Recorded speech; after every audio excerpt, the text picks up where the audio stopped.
Merci une fois de plus à tous nos téléspectateurs congolais et africains qui nous suivent de partout, en Europe et dans le monde entier. Je crois que je suis revenu encore vers vous pour intervenir, et plus rapidement pour intervenir, suite à un exposé que j'ai suivi. Cette exposition de notre bien-aimé, un grand patriote de la RDC, appelé Mubengai, qui nous a parlé quelque chose de plus important en rapport de ce que nous avons toujours parlé.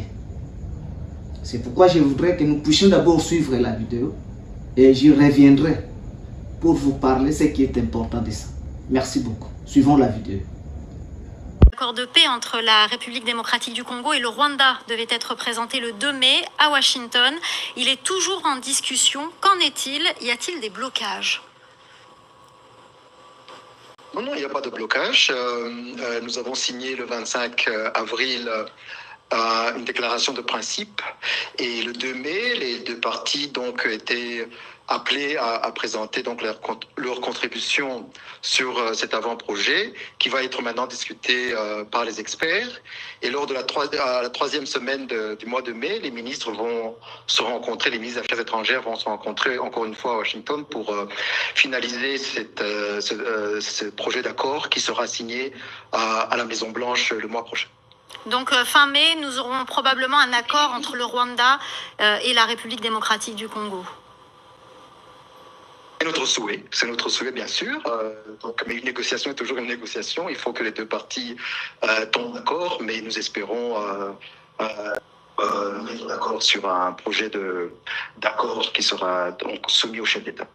Alors, comment expliquer que l'initiative du Qatar et des États-Unis a tout de suite eu l'écho des deux chefs d'État, Félix Tshisekedi et Paul Kagame?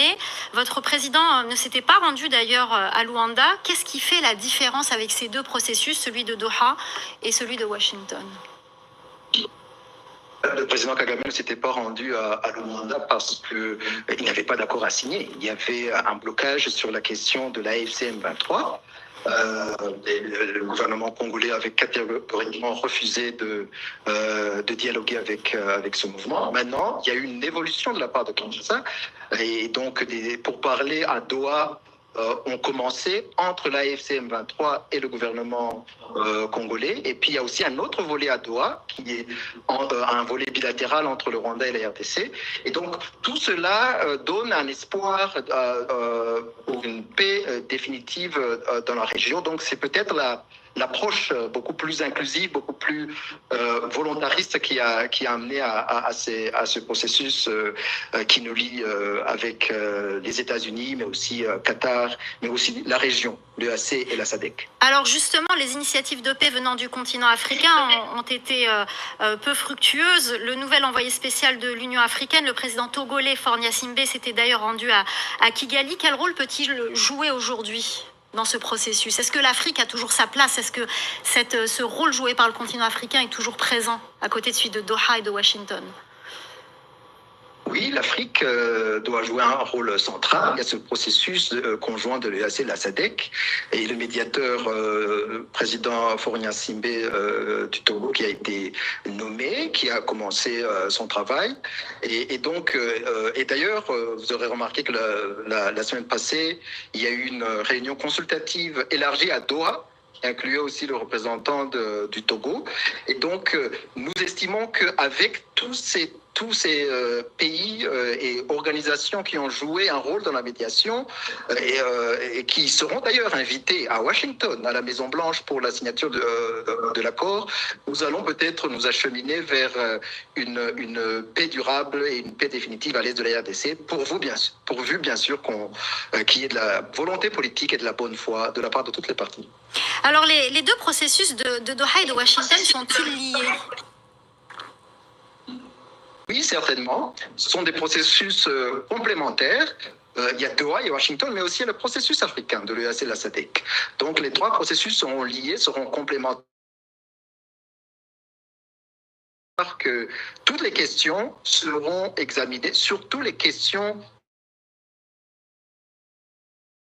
surtout la question des FDLR qui menacent bien sûr la sécurité de notre pays. Que va-t-il advenir de l'Est de la République démocratique du Congo aujourd'hui entre les mains du M23 si ce processus aboutit? Il y a une assemblée pour parler à Doha entre l'AFC M23 et le gouvernement congolais. Et j'imagine qu'ils vont s'attaquer à toutes les questions, examiner toutes les questions. Mais pour nous, bien sûr, il faut qu'il y ait une discussion large parmi les Congolais. Il y a d'autres acteurs. Vous avez vu par exemple, l'initiative des religieux de la Synco. Donc, toutes ces initiatives sont importantes pour que les Congolais discutent entre eux pour une solution à la crise qui continue depuis, je dirais même, l'indépendance. Alors, le Rwanda et Washington sont en premier stade. Voilà, mes chers amis, merci beaucoup. Je voulais que vous puissiez suivre la dernière partie là, où cet homme est en train d'introduire une grande révélation, je dis bien une grande révélation sur la conspiration qui a pesé sur la RDC pendant le temps que Félix Tshisekedi est président. L'Église catholique s'est montrée opposée à toute sorte d'action ou d'initiative de la part du gouvernement congolais. Pourquoi? Parce que l'Église catholique travaillait avec le gouvernement rwandais. Vous imaginez, c'est un ministre des Affaires étrangères d'un pays voisin qui n'a rien à voir avec les affaires internes d'un pays indépendant. Voilà ce ministre qui dit, pour que les choses marchent, il faut que le gouvernement congolais puisse intégrer la démarche de la Synco. Mais je rêve, j'hallucine. C'est-à-dire cette initiative de l'Église catholique et l'ECC, c'était le Rwanda qui avait dicté ça. Comme Félix Tshisekedi a boycotté ça, Félix Tshisekedi ne veut pas rencontrer ces gens-là. Le Rwanda est furieux, ils veulent bloquer la machine, ils sont en train de faire des manœuvres pour que ces accords-là ne puissent pas aboutir. Où est leur problème? Où est le problème du Rwanda dans les négociations internes d'un pays? Vous voyez comment ces gens nous insultent en plein visage? Qui est-il, ce petit ministre ici? Peut-être vous n'avez pas bien saisi. Parce que il a d'abord parlé de FDLR, une histoire qui n'existe pas. Parce que les Américains ne sont pas intéressés par ces mensonges-là. Suivez. Le processus aboutit. Suivez. Il y a une assemblée pour parler à Doha entre l'AFC M23 et le gouvernement congolais. Et j'imagine qu'ils vont s'attaquer à toutes les questions, examiner toutes les questions. Mais pour nous, bien sûr, il faut qu'il y ait une discussion large parmi les Congolais. Il y a d'autres acteurs. Vous avez vu par exemple, l'initiative des religieux de la Synco. Donc, toutes ces initiatives sont importantes pour que les Congolais discutent entre eux pour une solution à la crise qui continue depuis, je dirais même, l'indépendance. Alors le Rwanda Vous suivez comment ce petit arrogant impoli est en train d'insulter les Congolais? Il dit pour nous. Donc pour les Rwandais, il faut que cette démarche à Doha puisse inclure ce que les catholiques, la Synco, ECC sont en train de faire. Il faut que les Congolais puissent se parler. Il faut qu'il y ait une large discussion. Ah bon?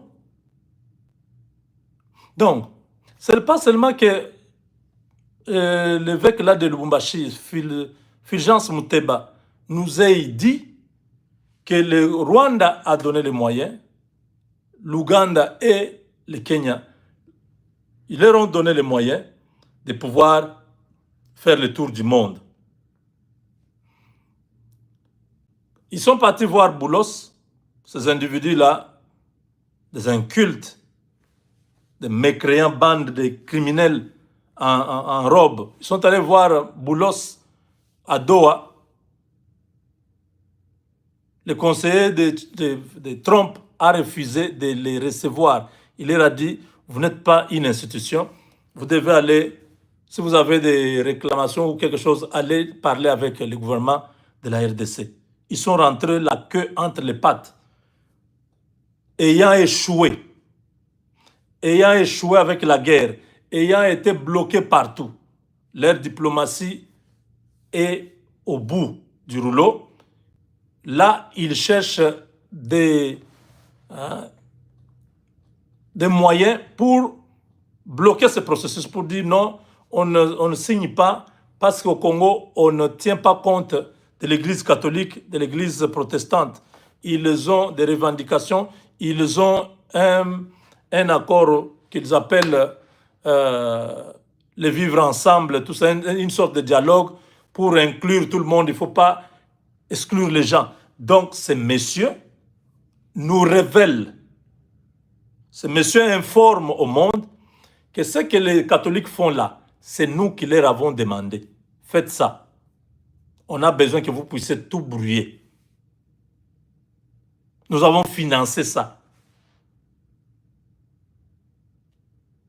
Est-ce que ce qui se passe au Rwanda, il a déjà vu un Congolais chercher à régler ce qui est au Rwanda ou dire aux Rwandais, bon, vous devez faire telle chose chez vous.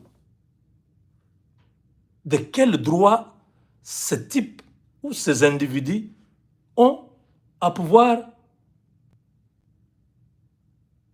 avoir l'audace, le courage de nous dire ce que nous devons faire?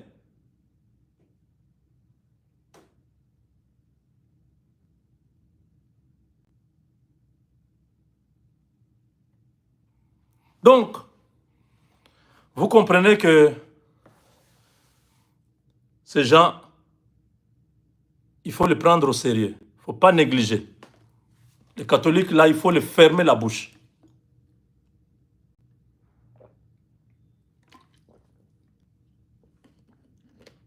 Ils travaillent avec l'ennemi depuis le début.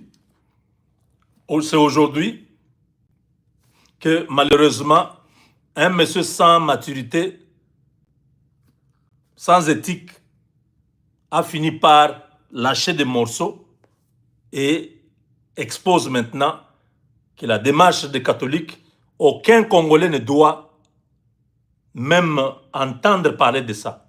À partir d'aujourd'hui, aucun Congolais ne devait prêter l'oreille à ces individus de l'Église catholique ou de l'Église protestante. Il faut que le peuple soit exigeant envers des individus comme ça. Donc, vous allez vous collaborer avec l'ennemi. L'ennemi entre sur notre territoire, tue les gens. En Bongo, quand les histoires ont commencé à l'Est, en Bongo disait quoi? C'est la frustration parce que le gâteau n'est pas bien partagé. Je dis, ah bon? Donc, en Bongo, tu ne condamnes pas qu'on est en train de tuer tes compatriotes. Tu dis que Félix ne partage pas les gâteaux avec les autres, c'est pourquoi on lui a fait la guerre. Et là, ce monsieur nous dit que non, il faut qu'on puisse écouter la Senko. Il faut qu'on les écoute pour que nous, on puisse évoluer avec les négociations. La RDC doit écouter la Senko. C'est grave. C'est grave. Chers compatriotes, vous tous qui suivez cette actualité,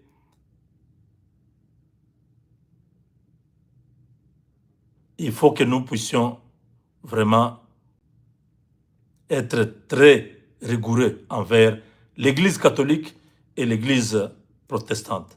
Ces églises colonialistes ne travaillent pas pour nous, ne pourront jamais travailler pour le bien-être des Congolais. Ils travaillent pour le Vatican, ils travaillent pour l'Union européenne. Ils sont...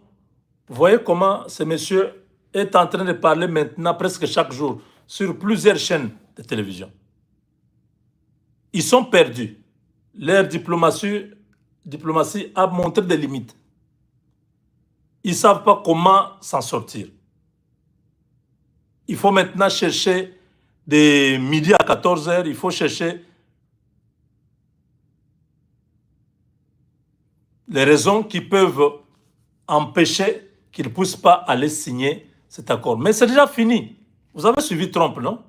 Je dis, ils vont signer l'accord de paix.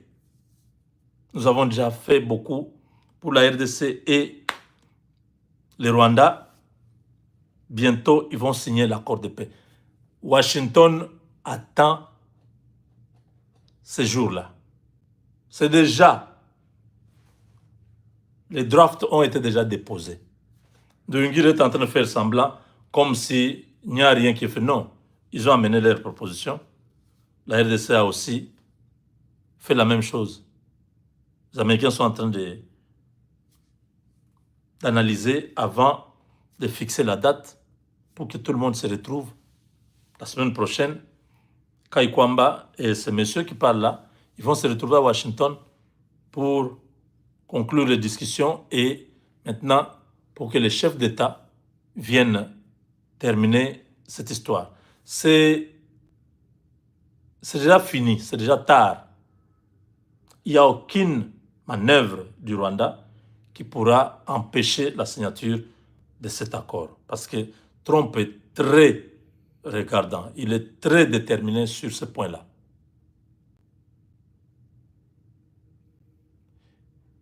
Il ne voulait pas, Trump tient à ce que la RDC puisse retrouver sa souveraineté. I'm dealing with Rwanda and the Congo who are fighting, and we're trying to get that one straightened out, and I think we have done that. Did a great job. Nobody even talks about it, but I think we're close to doing that. They're looking like they're going to maybe make a peace deal, which would be good. But I'm dealing with a lot of different things. I'm dealing with Russia and Ukraine. I'm dealing with China. Talk about that. I'm dealing with Iran. I'm dealing with Rwanda and the Congo who are fighting, and we're trying to get that one straightened out, and I think we have done that. Did a great job. Nobody even talks about it, but I think we're close to doing that. They're looking like they're going to maybe make a peace deal, which would be good. But I'm dealing with a lot of different things. Donc, je fais beaucoup de choses, mais je suis aussi dans ce dossier.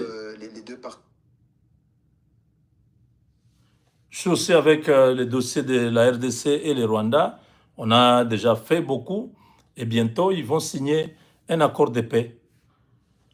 Mais cet homme parle, il dit, suivez. Si vous voulez la liberté, soyez fiers de votre pays.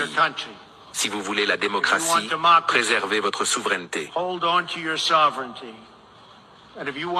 Et si vous voulez la paix, aimez votre nation.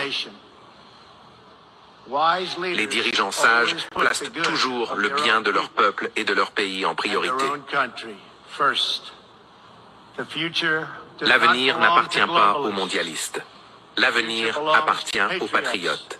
L'avenir appartient aux nations souveraines et indépendantes qui protègent leurs citoyens, respectent leurs voisins et honorent les différences qui rendent chaque pays spécial et unique. Si vous voulez la liberté, soyez fiers de votre pays. L'avenir n'appartient pas aux globalistes. L'avenir appartient aux patriotes, aux hommes et aux femmes qui aiment leur nation. Ça, c'est très fort. Ce discours, c'est parmi les meilleurs discours que le président Trump va laisser à l'humanité. Cet homme s'est attaqué ouvertement aux globalistes. C'est pourquoi je dis, le Rwanda, c'est terminé. Le Rwanda, c'est l'ami des globalistes. Ce sont les globalistes qui ont laissé le Rwanda détruire le Congo pour qu'ils puissent s'occuper du sous-sol de la RDC, puissent prendre tout. Et regardez aujourd'hui, le narratif a changé. toute la gesticulation de Yongire est vouée à l'échec. Parce que ce monsieur Trump tient à la souveraineté de la RDC. Si vous voulez la démocratie, préservez votre souveraineté. Et si vous voulez la paix, aimez votre nation. Les dirigeants sages placent toujours le bien de leur peuple et de leur pays en priorité. L'avenir n'appartient pas aux mondialistes. L'avenir appartient aux patriotes. L'avenir appartient aux nations souveraines et indépendantes qui protègent leurs citoyens, respectent leurs voisins et honorent les différences qui rendent chaque pays spécial et unique. Wow. Donc, par ce discours, vous comprenez la position et la vision de cet homme. Il n'est pas là pour le globaliste. Il n'est pas là pour des pays qui envahissent les autres pays. Il est là pour des pays souverains et indépendants. Des pays qui se développent, qui tiennent compte de leur population avant de penser à autre chose. C'est pourquoi il parle America First. Donc, d'abord l'Amérique, le reste on verra. Donc, la RDC doit, comme Félix Tshisekedi, met les intérêts de la RDC devant. Dans toutes les négociations, il a refusé la compromission. Il a refusé de coopérer avec les gens qui détruisaient le pays pour devenir aussi un destructeur. Il a dit non, je ne ferai pas avec vous ce business. Moi, vous quittez le Congo, vous laissez le Congo tranquille, on s'entend. Sinon, si c'est la guerre, on ira tous en guerre. Donc voilà, ce ministre des Affaires étrangères nous a, c'est comme une torche, hein. Nous étions dans l'obscurité. Les gens ne croyaient pas. Les gens pensaient que ces gens avaient une bonne foi de vouloir amener la paix par cette histoire de pacte social. Or, c'était une invention de Kigali. Voyant que cette action n'a pas d'avenir, ça va échouer. Tshisekedi a saboté ça. C'est comme ça que le Rwanda reprend maintenant ce dossier-là et fait le lobbying ou l'advocacy de ça en disant non, non, du côté du Congo, il faut qu'il puisse considérer ce que l'Église catholique est en train de faire. Waouh! Quelle grâce nous avons. Dieu expose tous les ennemis de la RDC comme ça, en plein jour. Hein? Maintenant, je ne sais pas si demain, l'Église catholique pourra continuer à parler de cette histoire-là parce qu'on comprend d'où est sorti. Est-ce que c'est l'Église catholique qui a appelé le Rwanda pour dire non, défends-nous, on ne nous écoute pas ici? Non, c'est le Rwanda qui avait donné l'idée. Il faut ouvrir plusieurs fronts, comme ça Tshisekedi sera perdu. On va l'embrouiller à gauche, à droite, son temps va se terminer, il ne fera rien. En 2028, on dit bon, dégage. Mais ce n'est pas dégage pour quelqu'un que le Rwanda aura la main, non. Ce sera un autre Congolais, comme Félix, à ce poste-là. Avec Dieu, nous vaincrons. Nous sommes plus deep, hein? On connaît tout, on sait comment ça se passe.